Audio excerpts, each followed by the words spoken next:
Medieval Combat video review. This particular one is SCA Combat at the Barony of Angels Anniversary event in 2017. On the left is Sir Adam, one of the nicest guys and most entertaining fights in the entire SCA, in my opinion. And that's me on the right, although from the neck up I look like Baron Liam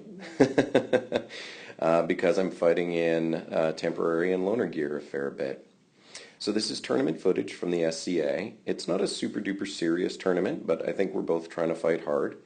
And in SCA combat, you're fighting with basically wooden weapons. They're rattan. And to win a match, you need to land a hard blow to the head or body. And a single hard blow will do it. You're considered invulnerable from an inch above the knees down and from an inch above the wrist towards the fingertips. So those are not legal targets. If you get hit in the arm or leg otherwise hard, then you have to give up the use of that limb. So that's why Adam's kneeling in this. That's a peculiar SCA thing, but it does lead to some interesting circumstances. There's also no grappling in the SCA, and part of the reason why I wanted to go over this particular fight footage is there's a few places where SCA peculiarities really come into effect. So let's take a quick look at this fight. Starting from the beginning here, what we're going to do is go through the first couple passes at speed. I don't think they necessarily need a lot of breakdown. I apologize for it being a little bit pixelated. That's the source video. But it was nice of someone to record this using their cell phone. So I'm going to zoom out a little bit because that reduces the pixelation a bit.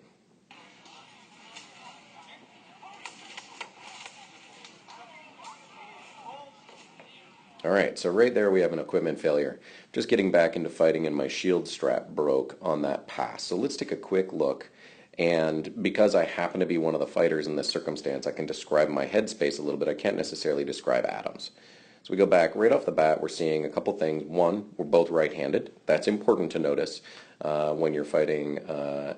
We both have arm-strapped shields, which makes them, other than when mine broke just there, makes them pretty sturdy for things like shield punches, shield hooks, stuff like that.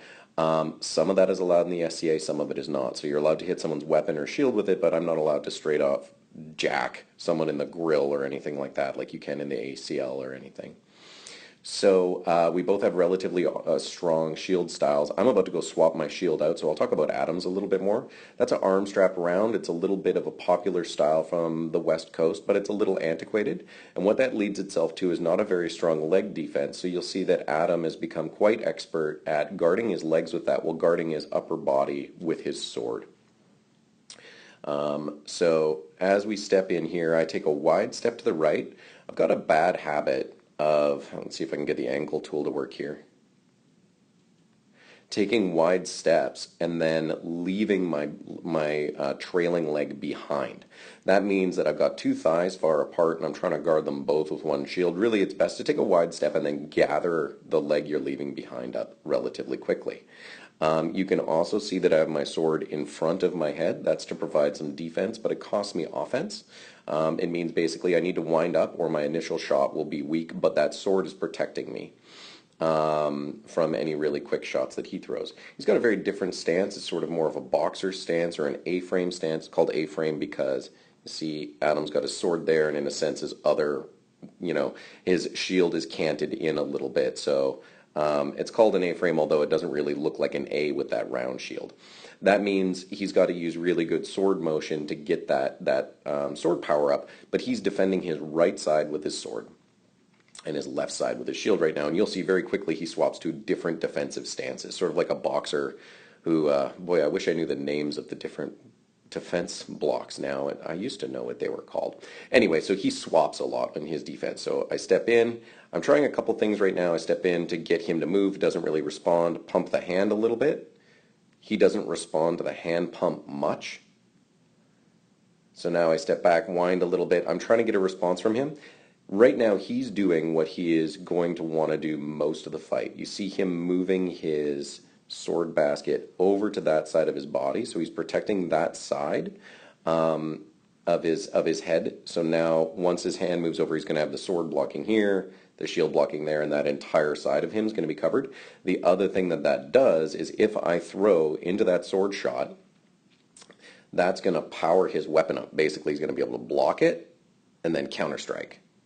So you don't really, if a guy is fighting a single sword defense, or you see them moving into that guard where they've got their weapon across their body and their knuckles angled away from their body, they want you to throw into that defense. So that's what Adam's hoping for right there, and I'm not going to bite. Now, a better option for me at this point probably would be to throw into the gap he just created. If we look at where his sword was, it was like this, right? And now that looks like a cherry. Now it looks sort of like this. So now it really looks like a cherry. But that's created a gap. That's created a gap on the left side of his body where I could throw an offside. If I had better mechanics on that step, if I was faster, I could throw a punch into that slot that he's left open. But instead I back out, he moves his hand back over, and now he's opening up. You see he throws right into my defense. What he's hoping to do with that is tie up my defense, tie up my offense. I have let him get my sword against my shield, so with one of his hands, he's tied up both of mine just a little, and I can tell he's already winding up. That first shot is not meant to hit me, it's to set up the second shot, which is going to be coming quick, back into that defensive spot that he likes. So he's left his arm up a little high. I technically, if I was really quick, could tag him in that arm, and I'm starting to wind up my own shot, but I don't see a good opportunity to throw it, so instead go to defense. Here comes his second shot. I take it on the shield, and at this point I'm a little off balance. I'm on the back foot a little bit. I don't have a lot of good spots to throw into him. Right now I've not given myself a good opportunity to counter because my own shield is blocking my ability to throw to this side of his body. So I haven't put myself in an advantageous position to be able to counter punch him. So that's something I should be working on here. Now I have to back out and I throw, and that bounces off his hand. His hand's invulnerable, so we pass, and then I feel my shield strap break. So I go out and grab another shield. Here you can see now I've swapped to a center grip hand-controlled shield. I'm not very good with this. Sometimes people call it a coffin. It's not really a coffin. It's sort of a symmetrical hexagonal shield I built on a whim. Not really my preferred style, but it's good that I had a backup with me. Now the weaknesses of these are that they're not as strong. You can manipulate them more easily. You can table them around. The strengths of center grip shields are that you can move them into more dynamic positions because they're not tied to your arm. You can push them out in front of your body to blind your opponent. You can get them out of the way of your own shots more. So there's strengths and weaknesses to them. And this one is an odd shape. I basically built it tall and skinny because I figured I'm tall and skinny. And then I put a curve in it. I probably should have left it flat. Anyway, not my best style. Settling into a guard, you can see I'm more uncomfortable with it. I've now crouched down a little bit more to try to protect that lead leg. But I'm still fighting sword foot forward, and now I've created a bit of a gap that he can throw for if he can hit me in the arm there. Again, the wrist is invulnerable, but if he can hit me in the arm, then that counts. And I also try not to, I try to pretend that my wrists and hands aren't invulnerable. It's an SCA peculiarity, and I try not to rely on it. So if he throws for that spot with a quick offside, basically if he takes the sword and goes into there, I need to be able to pull my hand down and push my shield up. Pushing my shield up, ooh, that would be a bad idea because he can then, if he sees that response, he can fake, get me to lift my shield, and then throw into my leg. So I don't want to rely on any of that too much. Not a great stance I just fall into, and he's back into his A-frame. And honestly, I have trouble hitting an A-frame stance. If he's quick with his shield, and he is, he can drop to protect that leg. His traditional defense for his head on that side would be to take this shield and move it up into this position or push it out to punch block. Adam's not going to do that. He's going to sword block if I throw for his head. Meanwhile, any offside shot, all he needs to do is drop that hand a little bit into this space and he can block everything on that side, and then he's got the blade to block that side. Really, my only option to hit his body is to throw in between this spot with like a slot shot right down the middle of that A. Not very easy to do, or get really close and go around to hit him in the back of the head, that sort of thing, or let him get out of position. So what I'm trying to do is catch him out of position now. I'm thinking as he steps in, he's going to start moving his sword around, trying to bait me into throwing into his defense. He's going to try, and most of Adam's shots come a beat after his initial position, so he's going to try to fake my pants down, and I'm hoping he's going to open himself up while I keep a tight defense. So let's see how this goes. I throw an offside. Now, my goal with this offside, this is one of my bread and butter shots. What I'm trying to do, if you look at where his sword is when it starts, his blade's there. What I'm going to try to do is throw my sword so that it comes in and it would block off of his sword, but instead I'm going to try to shorten my range by keeping my arm back, so instead my sword misses his blade. So I'm throwing straight at it, but almost like I've shortened my sword 6 inches by pulling my hand over. It's going to miss what he thinks is his block and then hit him in the head. Now what Adam does that defends against that is he moves his sword into like that position. So he still manages the block by moving his hand. Actually, he moved it into a slightly different position, but it worked. So now I've really stepped forward, I've exposed myself a little bit, but he had to really yank the sword over to protect himself. At this point, I would say he's got the option to reef back on his hand and hit me in the head or arm. If he's got the mechanics to just sort of reef across his own body, which is what he does, but he sort of does it on the step back. So he felt a little exposed here, he's pulling back, and that's basically just warding me off. I have not followed in after that immediate press. If I think, had pushed forward and thrown that shot, there's a decent chance he might have hit me. Here we are again. I've adjusted my guard back into the position now, and you see he's starting to change his stance a little bit. He's no longer in that A-frame. And he's moving his sword around, trying to get me to respond, and there's a couple things I think of here. Duke Davin said he often tests fighters. If he moves a little bit and they move a little in response, then he knows that they're really paying attention. If they don't respond at all, either they're so good that they won't let him manipulate them, or they don't recognize the little changes in a stance and don't respond to it. So that's sort of how Davin sizes people up, and it sort of stuck with me. So as Adam's moving his sword, I'm watching and adjusting my guard, looking for openings. As I move my hand, I'm thinking, this is generating a little bit of power. I am opening myself up. I could potentially get fainted, so I don't want to do too much, but it does give me a little bit of kinetics in the sword, so I can throw a shot if I see something open. So it's a trade-off. Here he comes stepping in, and right off the bat throws hard down. Again, like in that previous pass, he's trying to tie up my sword and my shield. I have tipped my sword quite far down so that it doesn't get bound up against my shield much, and it's easy for me to rotate it out if need be, but I have double blocked here, which is not necessary. It probably would be smarter to single block with my shield and counter him to the head or something like that. Again, not really a center grip fighter. Here he comes winding around for that offside. Now, I have decided instead of trying to hit him, here it looks like he could be open. I could be trying to hit him, but I realize he's going to counter quickly and I've just double blocked, so I throw a shot into this gap.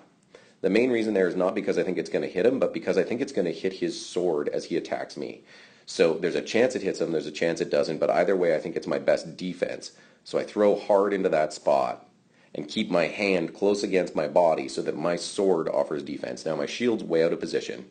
If I'm thinking clearly, and I'm not, I should be pushing the shield into that hand so that I can play sticky hand against his sword probably. Again, not really a center grip shield fighter, but I'm not treating it really like a center grip here. Now the other thing is Adam's now frozen his shield in this position for a little while. So he steps forward, that turns into a moulinet, so now he's in the third shot of his 3-shot combo. The first shot not, again, being really serious. Pick that up on a sword. I've raised my sword for a sword block, and he throws his 4th shot in his combo. This one is a quick offside to the head. Pick that up on the corner of my shield, and finally I throw a real threat. At this point, he's stepped both of his legs forward. He's quite high. He's had to lift that arm up to try to land the angle on that 4th shot. And his body and momentum are moving that direction, so I finally see an opportunity to hit him in the leg. I hit him quite high in the thigh. There's a chance I could have hit him above the belt if I had perfect targeting, but I don't think so. So I hit him high, so I make sure that I don't accidentally tag him in the knee as he's stepping forward. And one thing, I'm very grateful to my on-tier background, I leave my defense up and GTFO whenever I hit someone in the leg. I'm going to leave my shield where it was and back out. But I'm going to defend myself because a lot of times you hit someone in the leg, they yell good, they drop, you drop your shield, and they hit you in the face as they're dropping to their knees. Not the case with Adam. So the camera is moving, but pay attention to where he starts and where he ends. As I'm backing out, he moves forward about 4 feet while dropping, jumps forward, and continues to run forward maybe another 4 feet, another couple feet, and the whole time he's trying to throw, here he goes off body to try to throw for an offside head, or perhaps rip down for an offside leg, rips down for the offside leg. I pick that up on a shot I'm throwing through the same space. Now at this point we're getting into some SCA peculiarities. I am trying to do the chivalrous thing, which is make sure he's not facing up into the sunshine behind me, and not sort of bully him around, but the fact is he's moving on his knees, not me moving in on him. So if I were to hold my ground, and again, this is happening in moments, but if I were to hold my ground, then that would probably be okay. So at this point, I'm like, you know what? You're the one who's moved this far. I'm not supposed to be pushing you around and stuff like that when you're on your knees, but you're the one who came in on me. I've had it. I'm going to step in on you. Now, Adam's quite comfortable with that. One of the other peculiarities of knee combat, particularly on the West Coast, is you're not supposed to crowd your opponent if they're kneeling. Again, at this point, I've made the decision. He's decided to crowd himself by coming in on me. That's my opinion. So push my shield forward a little bit. I don't want to get it too far forward because he's probably counting on getting his basket. If he can get his basket behind my shield, then I'm toast, right? If he's really good at throwing shots, and he is. So I'm trying to keep him tied up. And at this point, I'm not necessarily trying to kill him. The best thing I could do right now, probably, is throw a wrap to hit him in the backside of that head there, because I've got my knee against his shield, so he can't really move his shield. He might be able to drop his sword back for a block, but if so, his sword is busy. But I'm thinking to myself, I'm a little flustered. He's charging me. I'm way deep. You can see now he's got his shield out. And really all I want to do is get out and let him set up the way I'm used to letting other fighters set up. Adam's like, nope, I'm still on the offense. So I realize at this point, if he's going to chase me around, I'm not going to try to face him out of the sun. I'm not going to be afraid to throw a shot when I've stepped deep. So I just sort of get the heck out of Dodge. I'm like, okay, I've satisfied the rules of chivalry. Now it's on. So let's go back and take a look at that exchange at speed.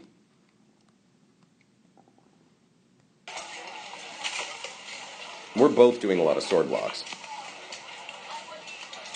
Sword block, sword block, sword block, sword block, shield block, sword block. So you can see I picked up one thing on my shield. I think Adam picked up none. All right, so we're both going sword, sword, sword, sword, sword. The shield is reducing targets because I'm not throwing into his shield, he's not throwing into mine, and neither of us are using a super active shield defense. So I picked up only the 4-shot of his 4-shot combo on that. Let's watch the rest of this at speed, and then we'll go in slow-mo.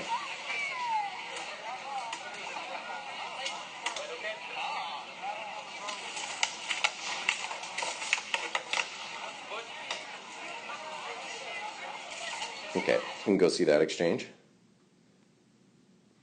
Nope, too far. Okay, so here we go. Now I've dropped my shield point further down. Again, I don't think I necessarily have the greatest defense with this thing, but what I'm trying to do is protect that leg. That leaves my head open and my shoulders open, but because he's down on the ground, it's going to be a little tougher for him to reach those. He can do like an elevator shot where he gets his hand real high and then cranks the blade around horizontally to either side. So that's what my head is open to. Also, I've got a thrusting tip on my sword so I can stab him. I don't believe Adam is allowed to stab with his sword because he hasn't put a foam tip on the end. So here what I'm doing, he knows I can thrust with my sword. And what I'm doing is I'm showing him the point of that sword, and now he needs to think about it. I don't really think I'm going to be able to effectively stab him because his shield is at that angle. He's got that A-frame still. It's really easy to shrug out of a thrust, but I'm making him think about it. Now I drop it low. Now what I'm saying is guard your belly. You have to watch your stomach, right? So I'm telling him you've got these different threats, and I'm trying to get him to respond. Whether he does or whether he actually feels threatened is not a question I can answer, but that's what I'm trying to get done. I'm saying you got to protect all sorts of stuff, and meanwhile what that's done is brought his sword over this way. So now there's a bit more of an opening underneath the sword. Again, he's going to be really quick at dropping that basket down to protect his body, but he's starting to change his position a little bit. And now that he's chased me twice and it hasn't worked, I think perhaps he's a little less willing to chase me, but I've still got to be ready to get out because, again, there's this weird thing. I'm not allowed to crowd him, but he's allowed to crowd me. And if we end up in a position where he's crowded, I might be the bad guy. That's sort of SCA rules. So he brings a sword up. He gets me to respond with a defense. He's just threatening. And here what he tries to do is he wants to throw on, it looks like what he wants to do is throw onto the back of my blade to tie me up. And then again, like Adam, one thing to get the power, then the second thing's the real threat. So he throws at the back of my sword. I lift my sword out of the way so he can't. Now, even though he doesn't hit my sword, he's got good enough sword mechanics that instead of blowing his wrist up with that shot, he's still able to convert it over and throw a good threat. And man, that threat is like coming from everywhere. It starts here, it ends here, and it looks like it could be a shot that's hitting here, here, here, and then ultimately it hits there, is what he's throwing for, right? Because he's able to rotate that thing around from like 6 o'clock to 3 o'clock, right? So he reefs it to there and then uses all of the muscles in his shoulder, his ligaments around his elbow, wrist, and he does a rotational shot that here it looks like it's offside. Now it looks like it's going to be top down. Now it looks like it's going to hit me in the head, and he's still rotating a ton, and it ends up there. Now, fortunately, he doesn't tag me in the arm. I've got the shield edge on it, but there's a decent chance he could have faked me out of my tights there. Now, look how high I'm recovering my shield. Some of it is that my shield is weak. It's not well balanced. I'm not great with a center grip, but I have lifted my shield way up when he bounces off of it. At this point, I'm blind. I can't really see him. When you're blind, you can't see your opponent. A big part of my instinct says, throw at the area where the biggest threat is likely to come. He could probably, if he does a quick teardrop recovery, go bang into my leg. Or if he does a slower one, you could do a wrap into my leg at this point. So I'm thrown in an area where I think most of the threat's going to come. For some reason, Adam doesn't throw. So I'm left with my leg, which is nice. Now, at this point, I'm going to go back again. So I throw into this area mostly to try to reduce the risk. I have left my shield really high. I have no idea where his sword is. Fortunately, his sword is down here where it can't do much. But I'm afraid it's somewhere over on this side of his body and coming towards my head. Meanwhile, not the best position to be in. I think this looks rookie to me. I've got this leg open, and what I could have done, if that's a threat, is open my shield up so that the front edge is pointed towards the camera and start pushing it down into this space. So I've got it sort of here, and it's more of an active defense. I could be pushing it into that shoulder, but again, I don't really know what I'm doing with a center grip. Now I've thrown that shot, I see his head, I'm starting to see what's going on. I've kept my basket in front of my shield so that right now my arm is exposed. Oops. My arm's exposed to a shot, but my weapon is not trapped behind my shield is what I'm thinking, so I'm going to throw another shot. And here I try to get the sort of angle I see lefties and center grip fighters using all the time. I'm going to try to rip my hand high and drop the blade low and get around the edge of his shield. Now I don't, though, because he brings his sword up for the block. Look at that. He reads it. Bang. Excellent sword block. Protects his head. Picks up back up on his shield. Now at this point, I'm probably... this is where I need to describe the one-step rule. In Caid, like an on tier, you have to imagine a line drawn on the ground between your opponent's knees. Let's see if I can do that. So his knee plane is sort of like that on the ground, so the points of his knees. If I step across that line, that's allowed, but I'm only really allowed to throw one blow after I do that. If you stand there, towering over your opponent, pushing them over backwards and throw blow after blow after blow, that's considered against the conventions of combat. So at this point, I've said, you've chased me around a bunch, I'm going to try to bully you, make you a little uncomfortable. So I take a deep step just past that knee line. I've got my shield up against his sword elbow. I'm not punching him with my shield. That's incidental combat, or incidental contact. I don't really realize that I'm touching his body, but I'm trying not to punch him. That's not allowed. This is a level of contact that probably is allowed in most people's minds. And he's got all of his defense over here. Now at this point I could try to turn, switch my momentum and hit him offside. I could try to hit him over on this side of his body. But instead, I'm going to try something else, which is to get way around him, which is what I ultimately try to do. I step, I throw one wrap right into his sword, and he's protected against that. That's one shot, and here I back out because I threw my one shot I'm allowed at, and by the time my second shot throws, my foot, just barely, crosses back over the knee line. And he defends against it, and I'm getting out. So that's a discussion of the sort of West Coast rules around what you're allowed to do someone while they're kneeling. You go to Texas on Stiora, and there is no knee line rule. You can step in and throw as many shots as you like, so I understand. I don't like that we have that courtesy rule, and he accidentally hits me in the foot on the recovery. All right, so let's watch the last pass.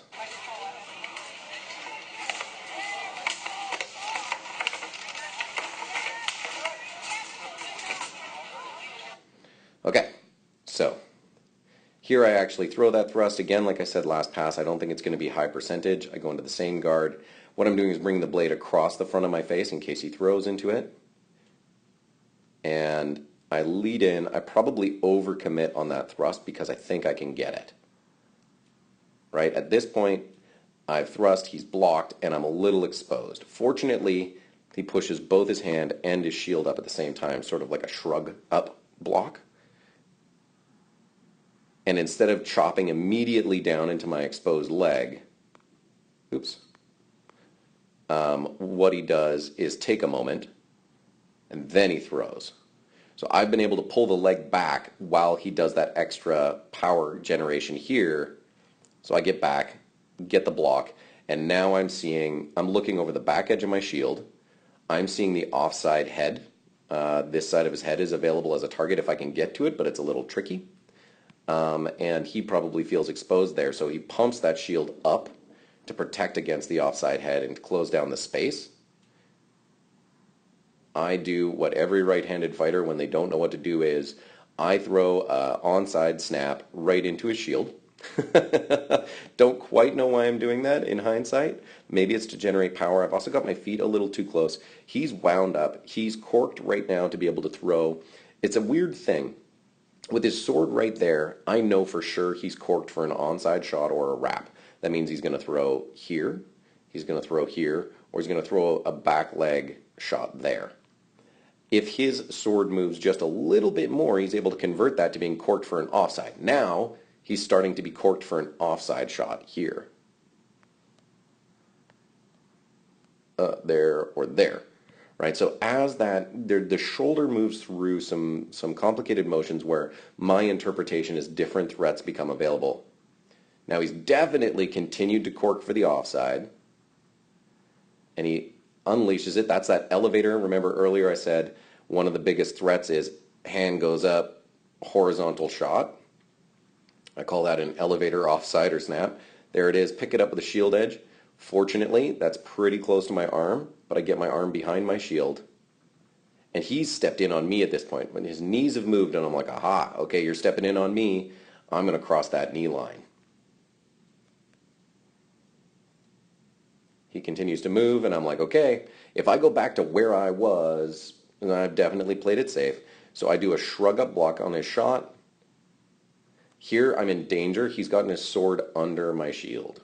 That's a dangerous spot for me. I want my shield under his sword probably, unless I've got the strength at this point to yank his sword down, which I probably don't. And he's got a heavy basket hilt, and he's always doing these torquey, like he flips around the center of gravity on his sword a lot, so he'll move the basket hilt around and the tip moves around, but the center of gravity of the sword isn't moving much, and he's got a basket heavy sword, so the odds of me winning that yank, not great.